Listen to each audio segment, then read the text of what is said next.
ओम नमः श्री यतिराजाय विवेकानंद सूरये सच्चित् सुख स्वरूपाय स्वामिने तापहारिणे।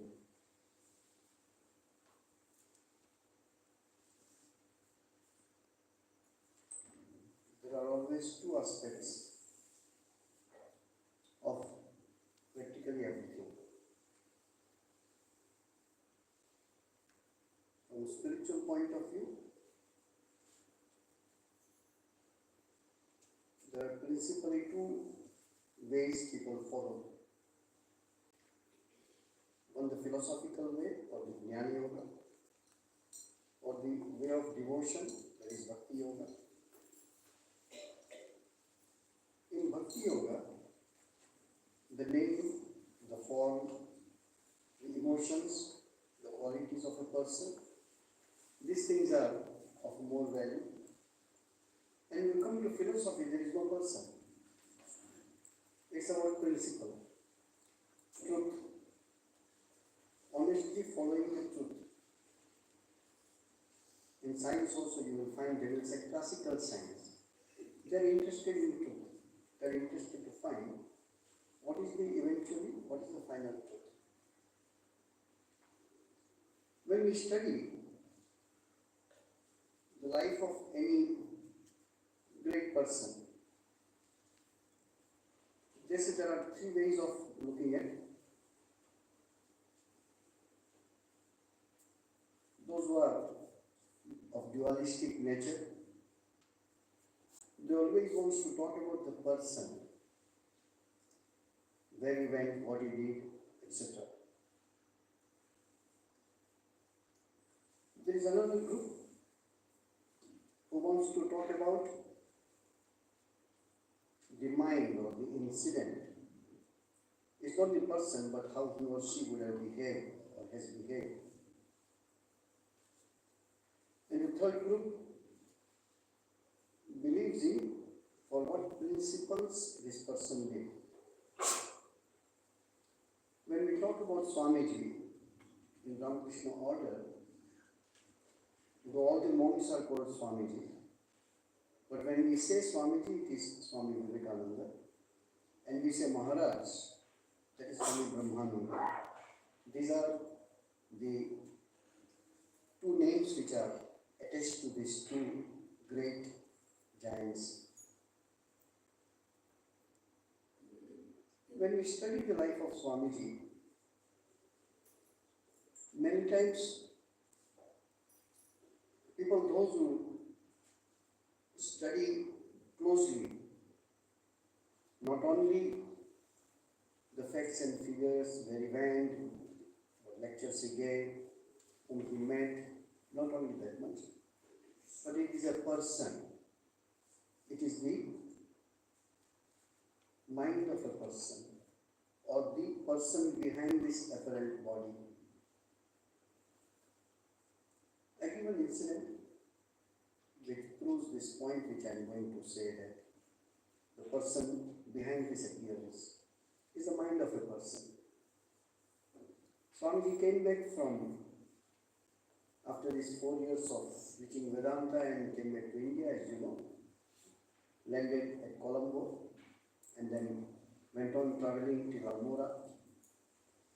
Extension of that trip, Swamiji went to Lahore, now which is in Pakistan. It was undivided India at that time. In his speech, Swamiji went on appreciating one person from Arya Samaj. And in his lecture, few times he appreciated him. After the lecture was over, one of Swamiji's hosts came forward and said, Swamiji, openly you are praising that person, but you know he doesn't like you, he criticizes you. Here is the person behind the appearance of Swamiji. He says, for him to be a good man, he doesn't need to appreciate me. If a person doesn't appreciate you, doesn't mean that the person is not good. This was his mind, so much detached, so much free from apparent attachments which we develop. We do not appreciate people who doesn't appreciate us. We don't appreciate people who criticize us. This is normal human being behaves. But these great people, that's why there is an X factor. That's why they stand above all of us. So this Swamiji, throughout his lectures and speeches, and after the demise of passing away of Sri Ramakrishna, Swamiji went down India, Harivarajaka, itinerant monk, mostly on foot, or whatever vehicle he got. If somebody gave him a train ticket, he sat in the train, otherwise he walked. A time came when he went to Chicago, and the rest of the history you know.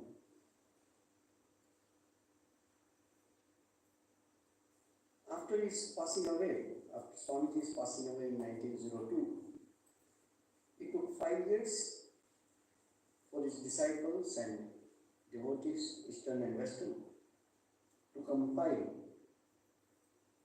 some of his lectures and speeches, and complete works of Swami Vivekananda was first published in 4 volumes. Then later on, whatever new findings came and it was added, now we have 9 volumes. So when these 4 volumes were published, Sister Nivedita was told to write an introduction to these complete works.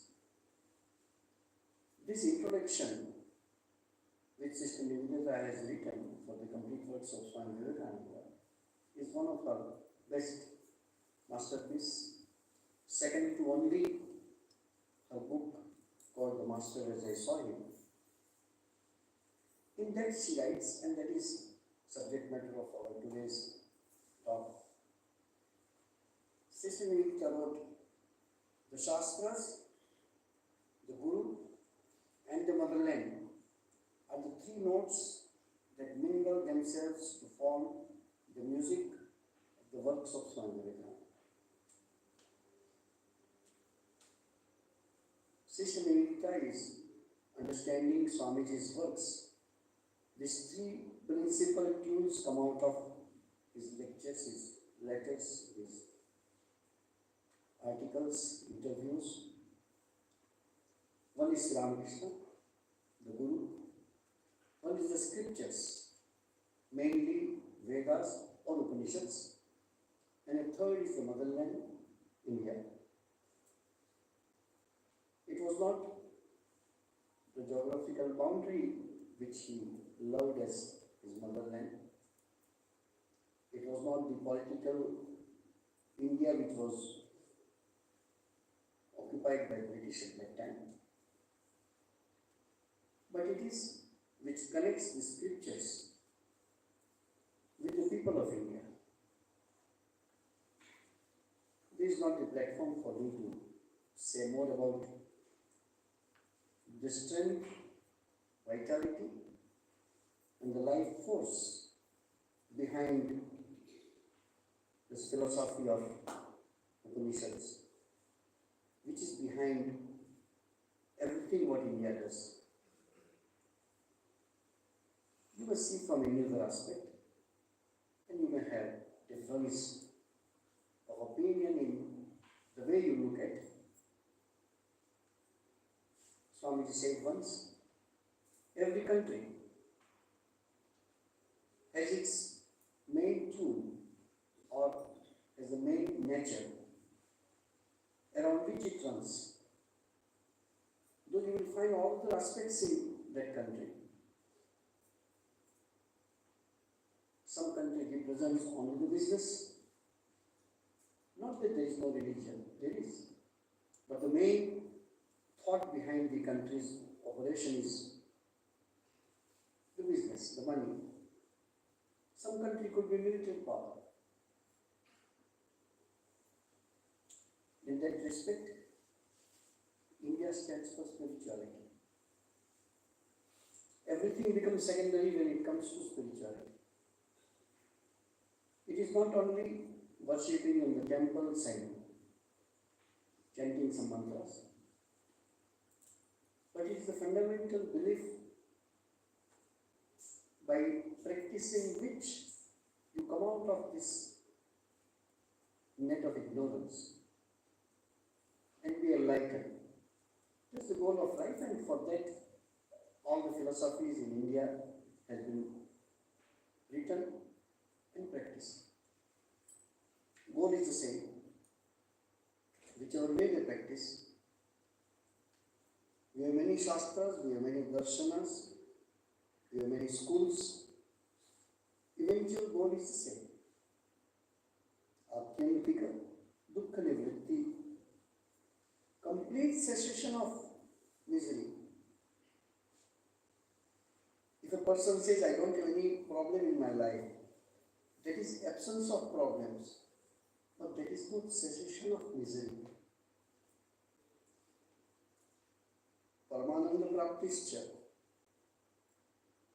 And achieving that state, which could be beyond the mind and the body, to realize oneself, which is the source of our happiness or bliss from our day-to-day life to the life of liberated ones. Coming back to Swamiji's these three aspects, the motherland, the Guru, and the scriptures.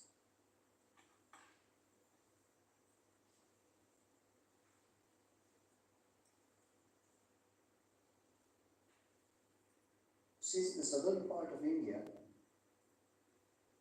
was relatively free from the attacks of the invaders, so you still find the temples and the culture which represent that spirituality for more than 2000 years old still stands tall.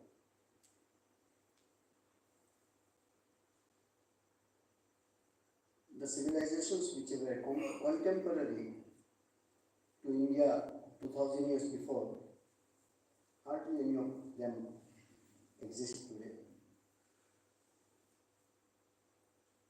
Many countries politically were invaded, their nature is changed, their religion is changed, the people are converted or killed. The country totally changed. In spite of all kinds of invasions in India, this Sanatana Dharma or this Vedic Dharma still stands. Look at practically everything. Still what we have, what India has, is to present the world this knowledge of spirituality.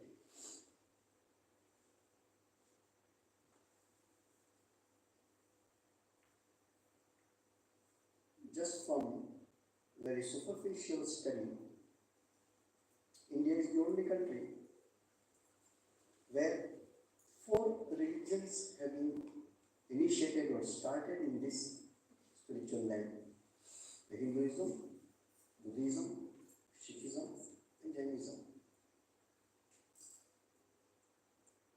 Not that people of different religion come and stay. That is most of the countries today, because the travel has become so easy. So people do travel because of some reason. But it is strange that whoever wanted to progress spiritually came to India and flourished.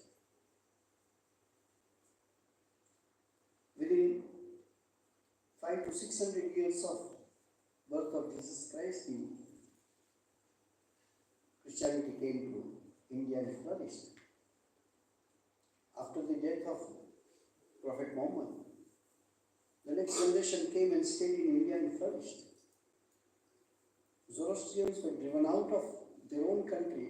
The only place they could get shelter is India. The Jews were persecuted. No country was ready to take them. One country which gave them shelter is India. And they flourished. For the spiritual sustenance and spiritual existence, I save some platforms when it is required. That now we have different words.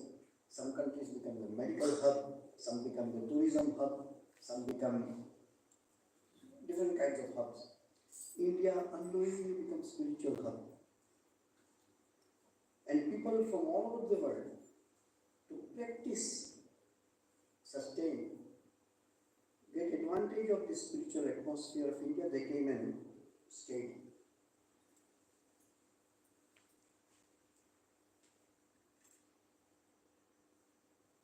It is very strange that we are taking both together the philosophy and the motherland aspect of Swamiji's life.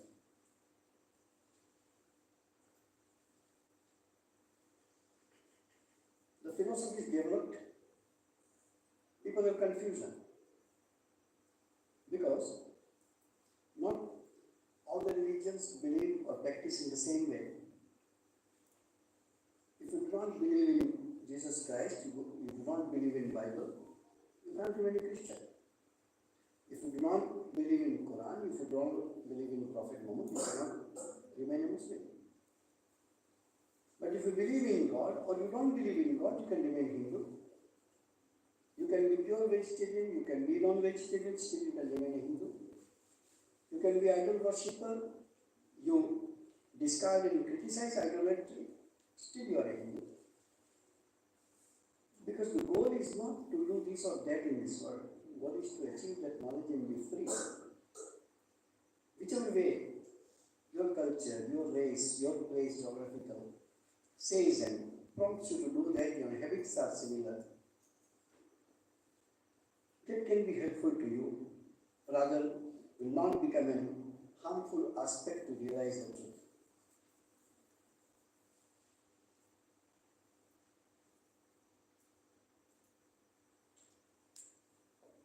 A truth which is manifested in the scriptures, which Hindus believe.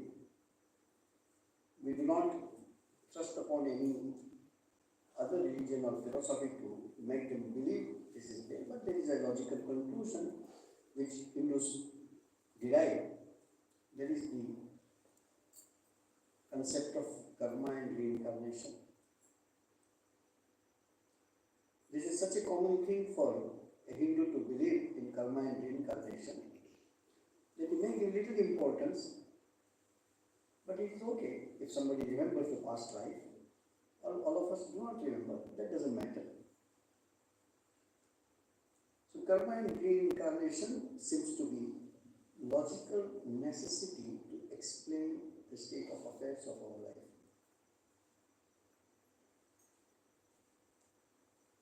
philosophies are developed. Philosophy of Nyaya, the logic, Vaisheshika, Mimamsa, Vedanta, Yoga. These are all developed. When we talk about Vedanta, people think it is only Advaita Vedanta. No.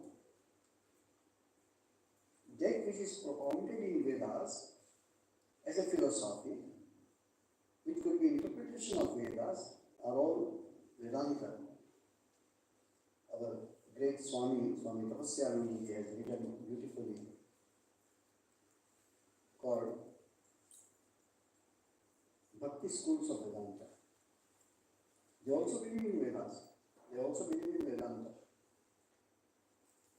But the main tune is same. The main idea is same. By worshipping in a temple, by meditating on a formless God, by logically coming to conclusion about the truth, or by doing karma kanda, if the goal is the same, the result is the same. Every school of thought believes in this concept of liberation, going above this relative truth.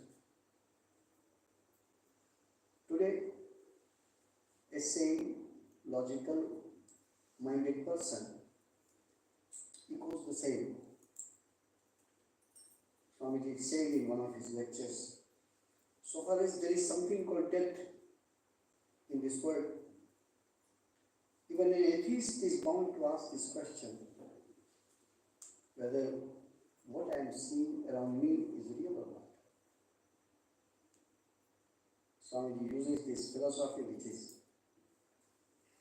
we can talk for hours. Everything what you see around you, including your body and your mind, everything is in a state of flux. Everything is continuously changing. Lord Buddha also realized the same truth 2500 years before and gave a very famous dictum in Buddhism called Sarvam Kshanikam Kshanikam. Everything is momentary, everything is temporary. There is nothing permanent in this world. Whatever you hold on to your wealth, your health, your body, everything as if is slipping away from your fist, just like sand, and you can't hold on to it. Then what is the truth? Everything comes to an end when this final exit or final destination of this relative life called death comes. Then the question comes, then why do I do what I do? And this is the fundamental question even an atheist will ask. If you believe in God, you have a bit easier way to hold on to something, to look for something after death could be. There is a famous story when an atheist who never gave any attention or any value to the concept of God, the death approached, he is still an atheist.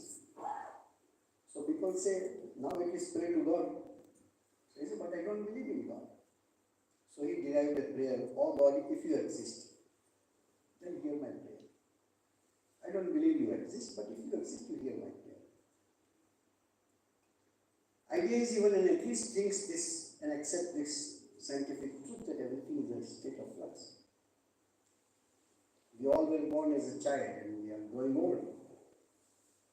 And one by one, we are living in this world. And this is truth.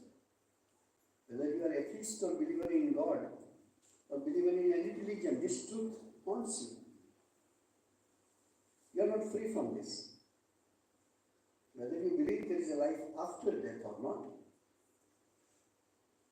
that's a religion or philosophy, you hold on to it. But eventually you know that I exist. A person told me I am atheist, I am a free thinker, I don't believe in any religion. I said, you don't need to have any hypothesis.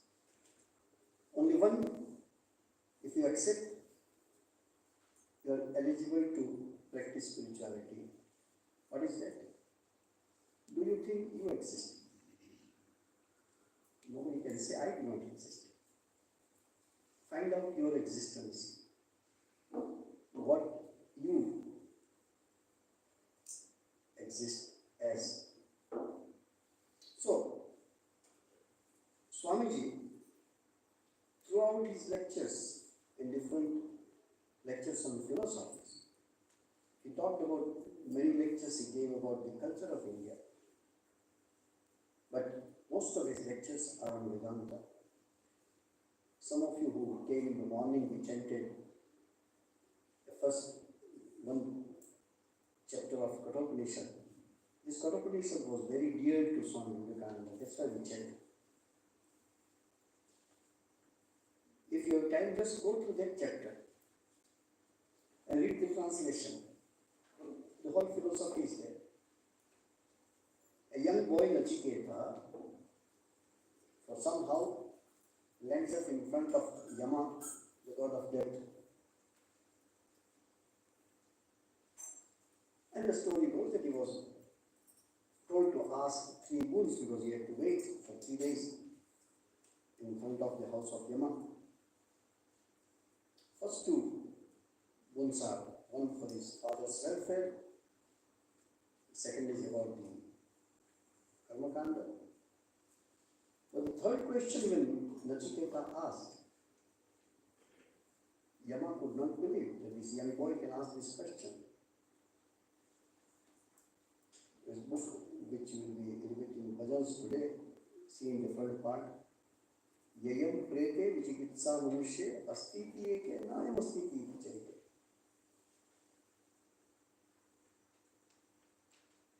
When person leaves this world, Yayam prete, there is a question, vichikitsa. What is the question? Asti iti chayate. Some say after death something persists, something still remains. Nayam asti iti chayate. Somebody say no, nothing. After death everything finished. Nothing remains. What is the truth? Yama said, you are a small child, whole life is in front of you, ask whatever other things you want to ask. He said, no. I want to ask this only. And the answer of Yama is the philosophy which the Vedanta gives. Swamiji was very fond of that, and most of Swamiji's teachings on Vedas or Vedanta is based on this philosophy. The second tune or the second music which comes out from the complete verse of Swamiji is Ramakrishna. Morning we chanted one stotra, which I was thinking, but we don't have that much time.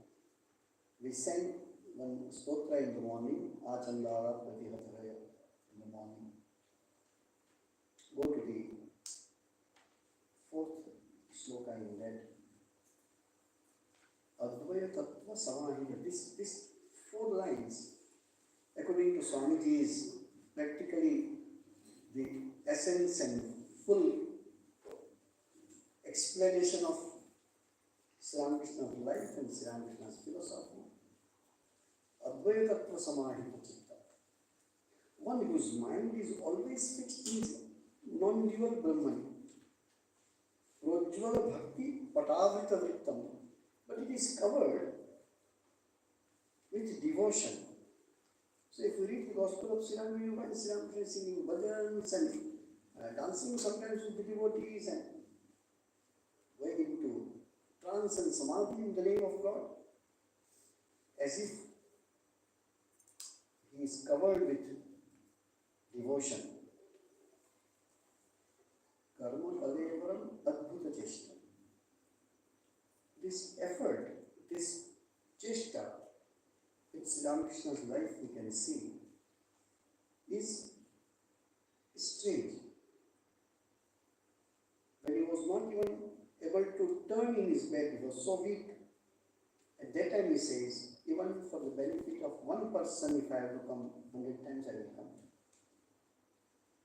The same echo of the thought comes in the life of Swamiji. He says, my only weakness is that I love human beings. One place Swamiji says, we are worshipping that Narayana whom people call by mistake a human being. There is no human being, everybody is Narayana himself. In the whole history of philosophy, your day-to-day work, your simple, small work can become a source of knowledge if it is done in that spirit. That's how Karma Yoga and the philosophy of Karma Yoga Swami says.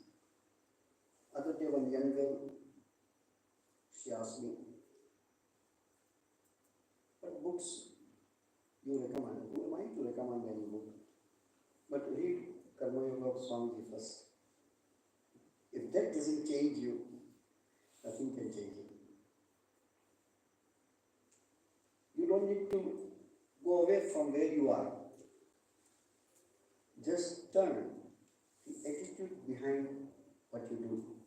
And that is Karma Yoga. So, Sri Ramakrishna is this. The karma, the bhakti, and jnana as if became one in Sri Ramakrishna. The more and more we study the life and teachings of this holy trio, the more and more we realize that how much more we have to understand, how much more we have to word is to understand them.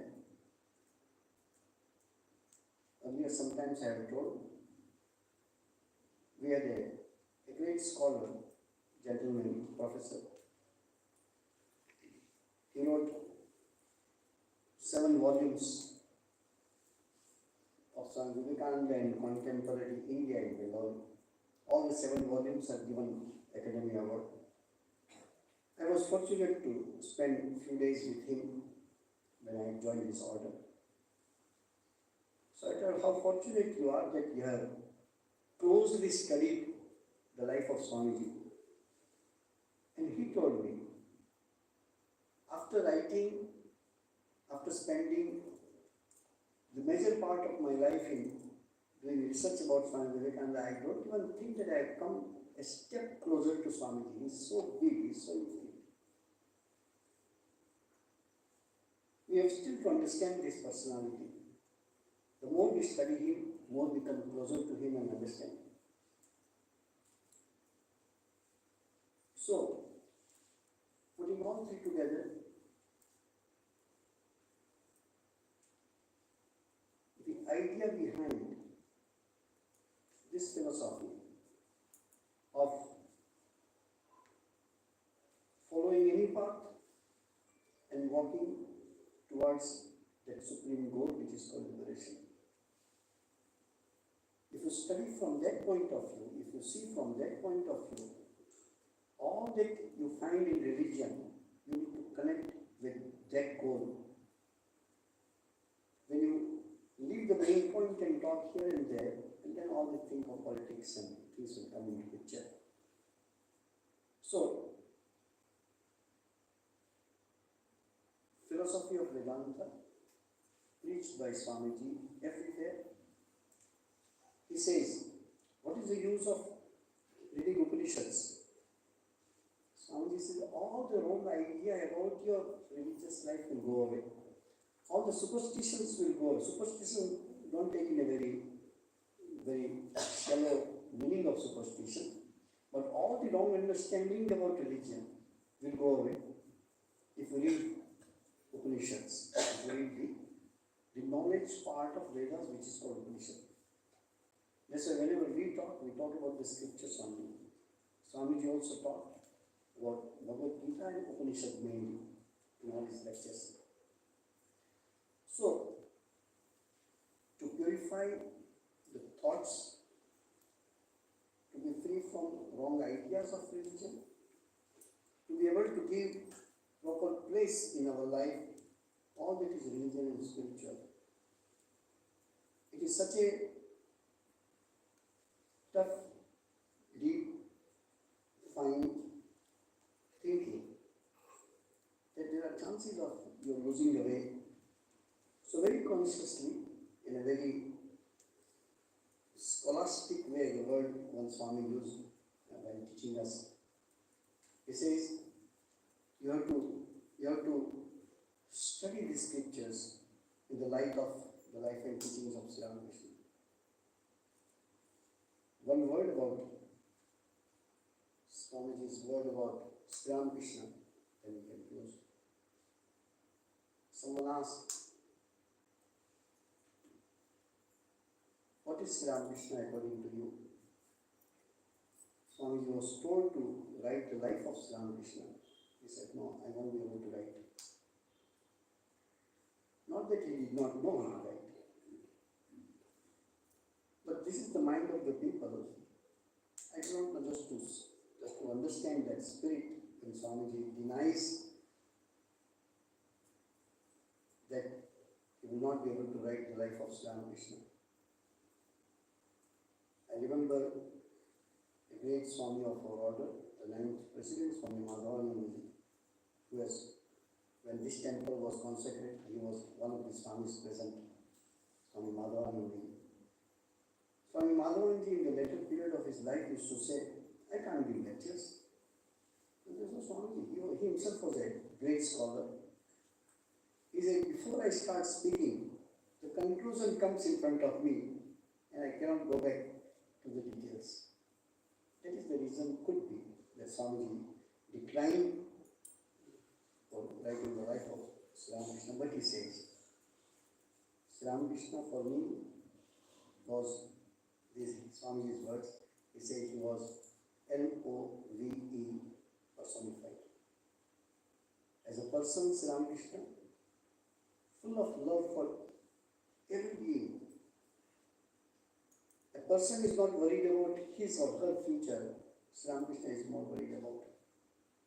So, this love incarnate Sri Ramakrishna, and Swamiji is, we believe in our order, as Sri Ramakrishna and Holy Mother are one in principle.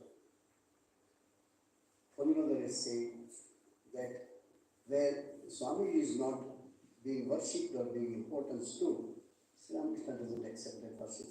This twice Holy Mother is told, you can find it in reminiscences of Holy Mother. So, here we are. The more we study, I urge, many of you are new or you may not have read, please go through the life of Swamiji.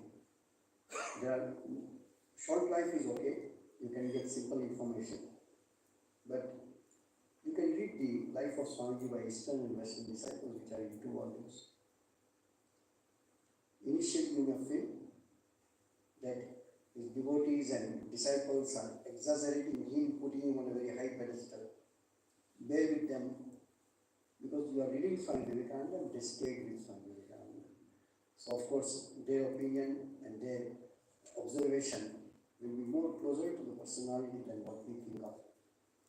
Today is a very auspicious day of the Ramakrishna order. I remember one senior Swamiji telling, we always say, Jai Sri Guru Maharaj Ji ki Jai, Sri Homa ki Jai, Swamiji Maharaj Ji ki Jai. That Swamiji told us in our class, even if you don't say Jai of Sri Ramakrishna and Holy Mother, I will not mind. But you must give Jai of Swami Vivekananda. He has given his sweat and blood. He gave his life for this order.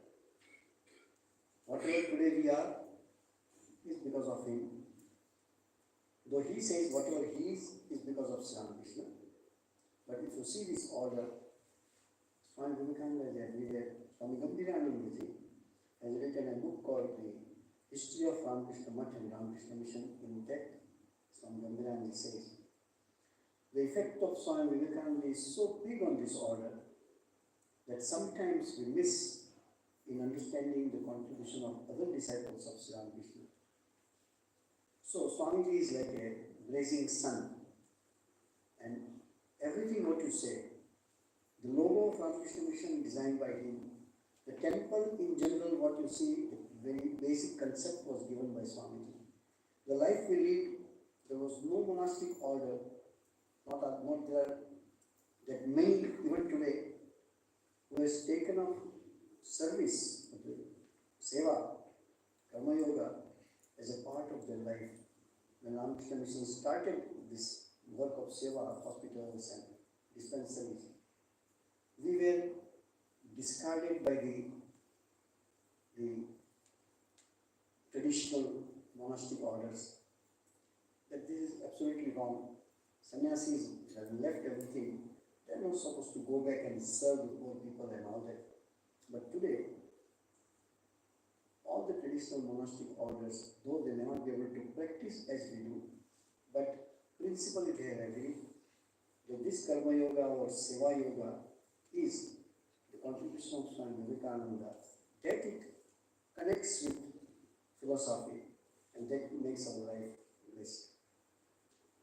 Om Shanti Shanti Shanti Hari Om Tat Sat Shri Ramakrishna Namaste. Before we start the bhajans, just one thing I announced the same way. You will get the information on 6th of February. We are doing last few years this Sthapakaya cha Dharmasya, the shloka, Pranama mantra of Sri Ramakrishna was spontaneously written by Swami Vivekananda on 6th of February 1898. So we will change that mantra 108 times on 6th of February after prayer. Though it is Ekadashi day, so after Ramadan also. Secondly, Chinese New Year, 10th and 11th, we have a spiritual retreat on 10th and a special lecture by the guest Swamiji who is coming, Swami Sunishtananda from London. So his lecture will be arranged on 11th. Please.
Shivoham, Shivoham.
As you know, Swamiji was from Brahmo Samaj and didn't believe in worship of idol. So after that famous incident, when Swamiji accepted Divine Mother, both the Guru and the disciple sang this song. It is there in the book, several times in that night.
This song is written by Swamiji. Tathaiya, tathaiya, nache bola. Tathaiya, tathaiya, nache bola. Bamba bajega, bamba bajega. Tathaiya, tathaiya, nache bola.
This song was sung by Swamiji on his first meeting with Swamiji.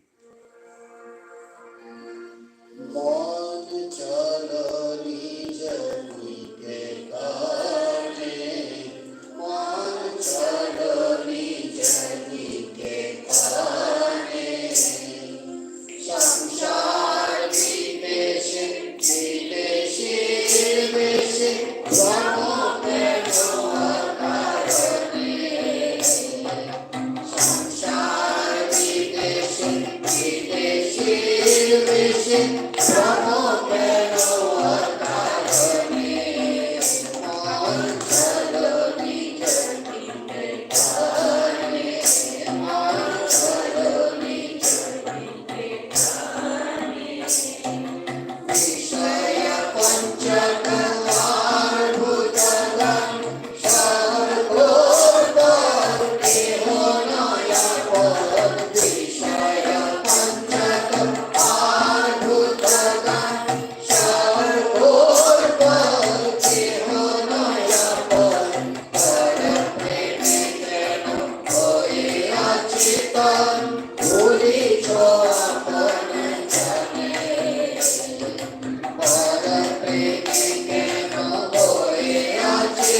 This song is written by Ghosh on Jayanti of Swami. Tara ujjal khashilo dhara par, tara ujjal khashilo dhara par, nirmal gagan vikashi, nirmal gagan vikashi,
निरञ्जनं नित्यमनन्तरूपं भक्तानुकम्पाधृतविग्रहं वै ईशावतारं परमेशनित्यं तं रामकृष्णं शिरसा नमामः। श्रीरामकृष्णं शिरसा नमामः। जननीं शारदां देवीं रामकृष्णं जगद्गुरुं पादपद्मे तयो श्रित्वा प्रणमामि मुहुर्मुहुः। नमः श्रीरतिराजाय विवेकानन्दसूरये सच्चित्सुखस्वरूपाय स्वामिने तापहारिणे सच्चित्सुखस्वरूपाय स्वामिने तापहारिणे।